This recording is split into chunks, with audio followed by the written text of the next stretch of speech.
This is BBC World News. I'm James Reynolds. Our top stories. The veteran American civil rights leader and long-serving Congressman John Lewis has died at the age of 80. EU leaders struggle to reach an agreement on a €750 billion economic recovery package to repair the damage done by the coronavirus pandemic. Thousands of protesters join a march in Russia's Far East, supporting an arrested governor seen as a threat to the country's president. Plus, hip-hop and Irish dancing. We meet a rising star from Virginia who's taking the internet by storm.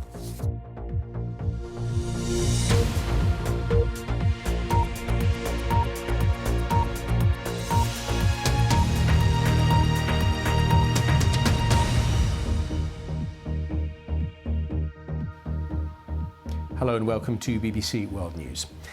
One of the last surviving leaders of the civil rights movement of 1960s America, John Lewis, has died following a battle with pancreatic cancer. He was 80 years old.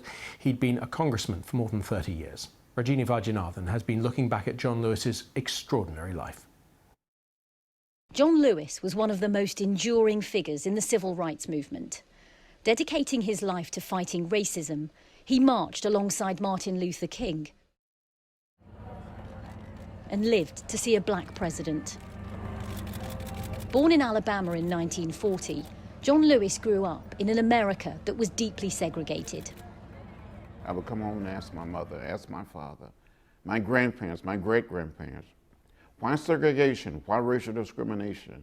They would say, that's the way it is. Don't get in the way, don't get in trouble. But Dr. King inspired me to get in the way, to get in trouble. The two men met when John Lewis was just a teenager. I wanted to go and attend Troy State College. It was a school that had never admitted black students. So I wrote a letter to Martin Luther King Jr. and told him I needed his help. He wrote me back and sent me a round-trip Greyhound bus ticket and invited me to come to Montgomery to meet with him. So in March of 1958, by this time I'm 18 years old, and I saw Martin Luther King Jr. standing behind a desk. I was so scared. And Dr. King spoke up and said, "Are you John Lewis? Are you the boy from Troy?" And so the boy from Troy became a civil rights leader himself. As a student, he took part in sit-ins to protest against white-only lunch counters. I was beaten, arrested, and taken to jail. But when I was arrested, I felt so free. I felt so liberated. You arrest me, you beat me, you throw me in jail. Well, what else can you do to me? You kill me. But Dr. King said, it is better to die a physical death than to die a spiritual or psychological death. And the Reverend Martin Luther King head the march. In August 1963, John Lewis was the youngest speaker at the March on Washington, where Dr. King delivered his famous I Have a Dream address. When the march was all over, when Dr. King had finished speaking, we all were invited to come down to the White House and to meet with President Kennedy. We were ready. We were prepared. And so they marched again for voting rights from Selma to Montgomery, Alabama. But their message of non-violence ended brutally as they were attacked by the police. By the 50th anniversary of that iconic march, John Lewis had become a politician and was known as the conscience of the US Congress. Pursuit of equality and justice for all. At the age of 70, he was awarded the Presidential Medal of Freedom, America's highest civilian honor. We cannot give up now. We cannot give in. We must keep the faith, keep our eyes on the prize. We must go out and vote like we never, ever voted before. In recent months, he was seen at marches after the killing of George Floyd. For a man who lived through so many chapters of the civil rights movement, the pain of racial injustice in America never went away, nor did the fight against it. For John Lewis, the mantra was simple: never give up, never give in.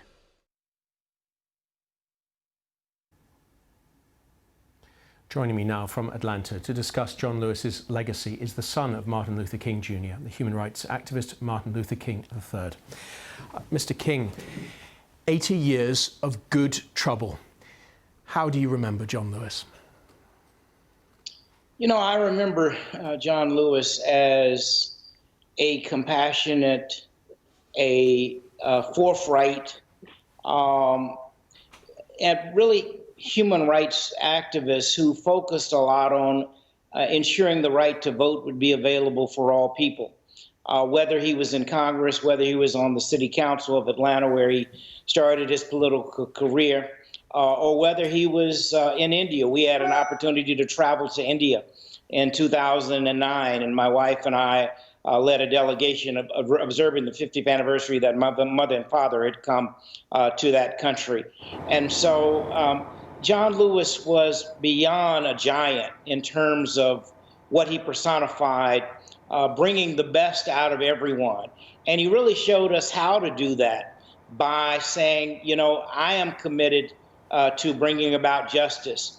And he always encouraged young people to be engaged in the fight for justice and the fight to vote and the fight to end things that were wrong in our society.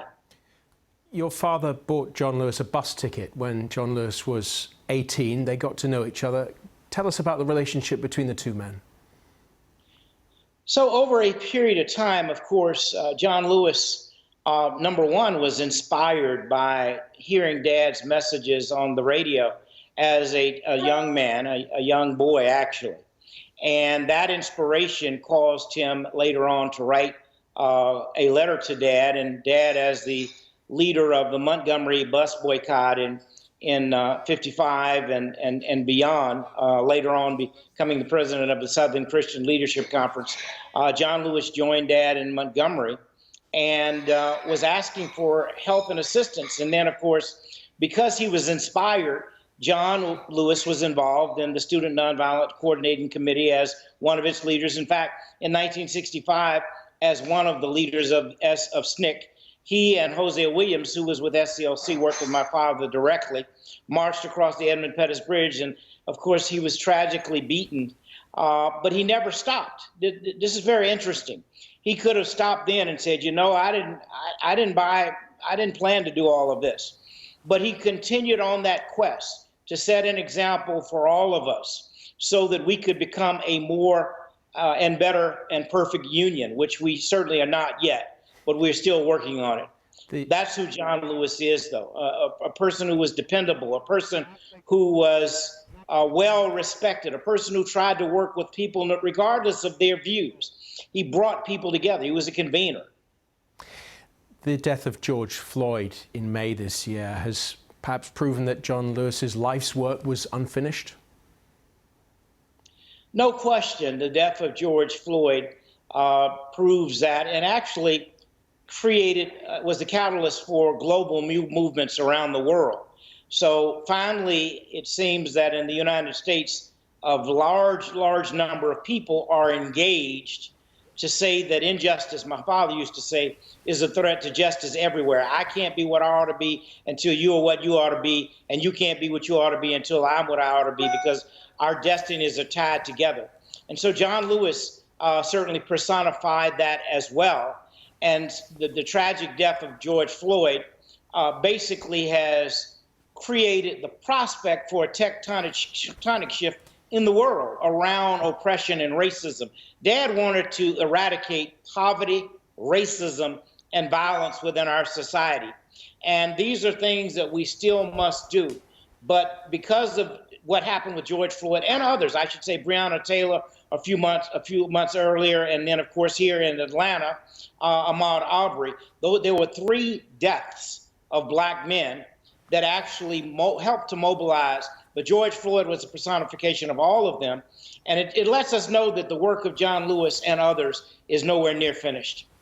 He was still a serving congressman. He was tweeting up until a week ago, taking part in protests, and in public every time people saw him, he was steadfast. You knew him well. In private, did he ever get discouraged? You know, I can't speak to whether or not he got discouraged. I never picked that up in my conversations with him and in my dealings with him. In fact, if you saw him at any given time, when he saw children if he was focused on going somewhere, he always made sure that he stopped to speak to children and encouraged them to get engaged, and young people. He had a love for young people because he at one time, as my dad, was a young person and was involved in changing the nation. And so he wanted to encourage them to do the same. And so that's who he was. Every one of us will get discouraged from time to time. But no, I don't think he certainly never gave up. He used to say, we can't give up, we can't give in. We have to keep moving forward. And that's what he did, and that's what we should do as a community. Martin Luther King III, thank you very much for your recollections. Thank you. Let's move to other news now. European Union leaders in Brussels are struggling to reach agreement on an economic recovery package worth €750 billion to repair the damage done by the coronavirus. A revised plan has been put forward on the second day of the summit. It's being discussed now. The BBC's Europe correspondent Gavin Lee explains its sticking points. The main element is that €500 billion is to be given out as grants to countries worst hit by COVID-19, so Italy and Spain. But the Dutch are saying, no, there have to be strict conditions. We have to sign off on it, effectively give a veto to every country who say, what are the reasons? OK, we sign off for this tranche of cash. Now, Bojo Borisov, who's the Bulgarian Prime Minister, he reportedly said that Mark Rutte was acting as the policeman of Europe. So tensions last night.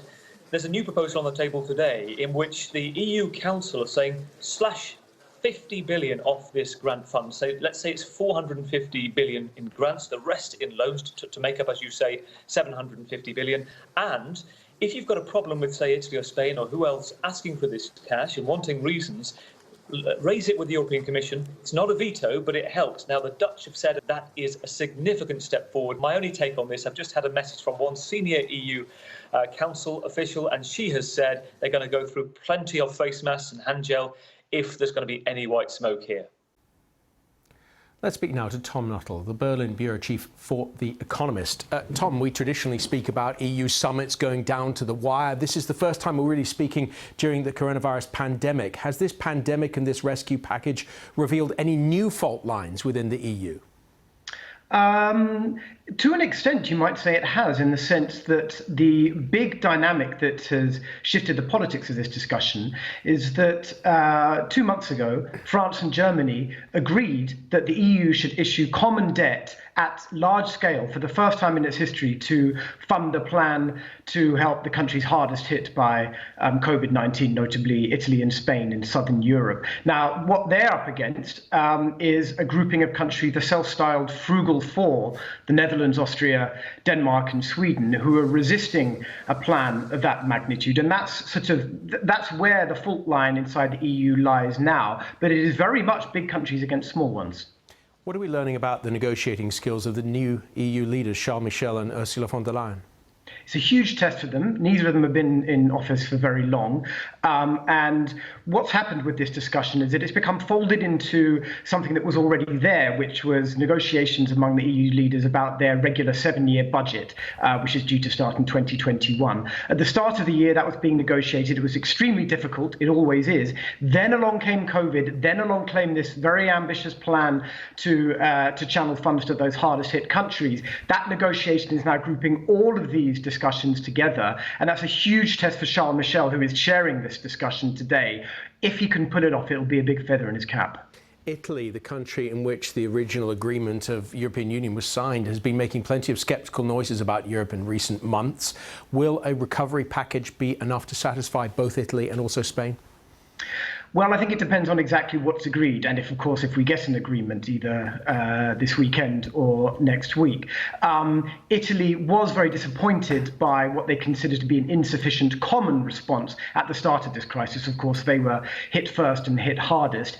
If, though, we do get an agreement that includes an ambitious plan to channel some of those funds to those hardest hit countries, and I think there's a possibility that some of the growing voices of Euroscepticism in countries like Italy will be challenged, because the EU will have never done anything like this before in its history.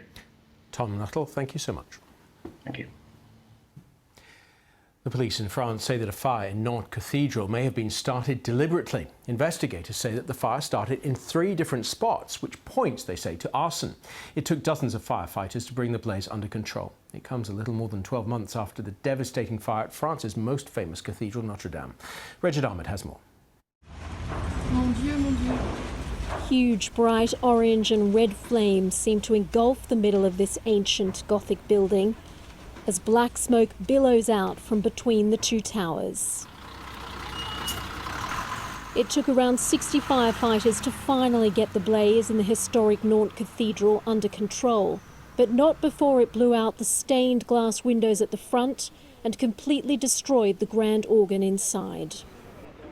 Locals gathered anxiously outside to watch the firefighting effort. This cathedral dates back to the 15th century and took around 500 years to finish building, so it holds a special place in French culture. What overcomes us is the emotion and sadness, because this place is not only emblematic for the city's Catholics, it is important for all residents. It's part of our history. There's a very emotional link to it.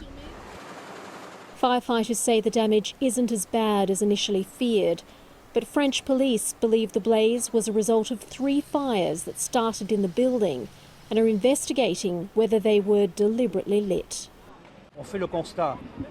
We've observed that the fire started in 3 spots and have opened an investigation for arson with regional judicial police. This cathedral has survived past disasters, from Allied bombings in World War II to a blaze in 1972 which destroyed the roof. Authorities say this time it's not as serious. Regid Ahmed, BBC News. The president of Iran, Hassan Rouhani, has said that 25 million Iranians have now been infected with coronavirus. The figure is nearly 100 times the official number. In a televised speech, Mr. Rouhani did not explain the discrepancy, but said the figures were based on a new Ministry of Health report. 14,000 Iranians have officially lost their lives to COVID-19. Iran's the country worst hit by the coronavirus in the Middle East. Kasra Naji from BBC Persian is with me in the studio. Kasra, help. I mean, these figures are very strange. The president says one figure, 25 million. That's 100 times almost bigger than the official figure. What's going on? I think what he's talking about is herd immunity. And he's basically arguing that we have had so many people contracting it, 25 million, according to a estimate by the health ministry, according to a scenario. What they have, on the basis of what information they have, they come up with a figure that we already have had 25 million people contracting, and we're going to get 30 to 35 million more contracting in the next months, up to another 8 or 9 months probably. So that's what and he also says that according to our figures, out of every 1,000 people contracted, 500 show no signs of it. So he's basically saying that the rest of the country are going to get it, but don't necessarily going to show signs of it. But the warning is about hospitalization. He says we've had 200,000 people hospitalized in the last 6 months, and we're going to have double that already in the BBC Persian. We're getting a lot of messages from Iran that hospitals are inundated. I know it's obviously difficult sometimes to get information from Iran, but from what you can tell, are people believing the figures given by the president? There's still quite a bit of skepticism, and these figures are indications, if you like. We never know what the actual figures may be. They haven't given it. We're not unlikely to get it soon. But it shows that we are in the middle of the second wave of this outbreak, and this second wave seems to be more serious than the first peak in April. It came down in May and it's gone up again. The daily deaths are more than what they were at the peak of a month ago, 2 months ago. Kasra Naji from BBC Persian, thank you so much. My pleasure. Tens of thousands of Russians have taken to the streets in the far eastern city of Khabarovsk to demand the release of the local governor. Sergei Furgal was arrested on murder charges and flown to Moscow last week. Protesters claim his arrest was politically motivated. From Khabarovsk, our correspondent Steve Rosenberg reports. They poured in from across the region. Freedom, they chanted. And send him home. It was one of the largest protests Khabarovsk has ever seen. 7 time zones east of Moscow. They've been taking to the streets for a week now. And he is the reason why. Sergei Furgal is the local governor. We're all Furgal, he says. He's popular here, more popular, they say, than President Putin. But last week, he was arrested. Officers flew in from Moscow, bundled him into a car and flew him back to the capital. He's been charged with involvement in murders dating back 15 years. And that sparked anger in Khabarovsk. Everybody understands that it's a political case. They have stolen him, our governor, from us. So they just took him, and everybody feels like we elected him. It was our choice, and Moscow took him. What is remarkable about these scenes is that in Russia, unauthorized protests like this are normally broken up. But the police just stood and watched. The Russian authorities clearly trying to avoid creating even more anger on the streets and more resentment of Moscow. Such a public display of dissent is embarrassing for the Kremlin. President Putin likes to portray himself as the man who has given Russia stability. But this protest is undermining that image. We did find one man in Khabarovsk who's against the protests. The city's mayor. He's from the Kremlin's party. We have seen certain people going to the protests, shouting the same slogans and acting inappropriately. And they're being paid to do this. There's no evidence of that. All they want is for their governor to be given a fair trial in Khabarovsk. But the danger for the Kremlin is that if this continues, a local hero could become a national star. Steve Rosenberg, BBC News, Khabarovsk. Morgan Bullock is an African-American Irish dancer from Richmond, Virginia. After a video of her fancy footwork went viral, she was flooded with messages of praise from all around the world, including this one from the then Irish Taoiseach, Leo Varadkar, who invited her to dance in Ireland for St Patrick's Day 2021. But some accused the dancer of cultural appropriation. She has been speaking to our reporter, Colin Flynn.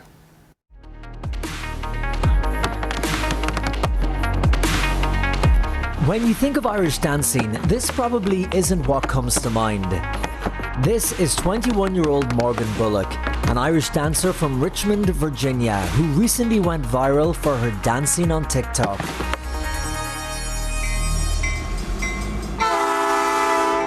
Morgan was just a little girl when she saw Irish dancing for the very first time.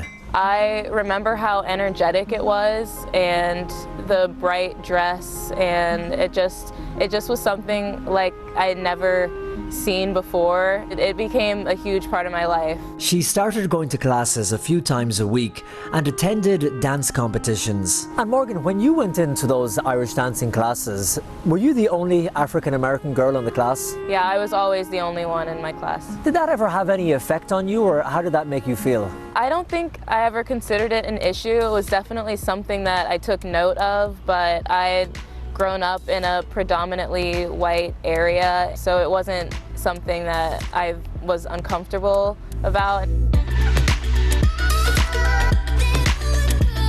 After going viral with her Irish dancing, the reaction was overwhelmingly positive, but there were a few who thought that what she was doing was inappropriate. The negative comments that people were leaving under the video, what were people saying? Just early on, like shortly after posting it, some people were saying that what I was doing was cultural appropriation just because I don't look like what you would typically picture an Irish dancer to look like. But, I mean, So were they saying because you weren't Irish and because you were not white that you shouldn't be performing Irish dancing? Yeah, basically that's what they were saying. After the video went viral, Morgan was invited onto a very popular Irish radio show where she was surprised by Padraig Moyles, the lead dancer of Riverdance. If you're up for it, we'd love you to join us in Vienna, Virginia to perform in Riverdance. Oh my God. I would love to do that. My heart just dropped. I think you're going to do an amazing job. I know that. It was unreal. Riverdance is like the end goal for me with dancing. So the opportunity to perform with Riverdance is amazing.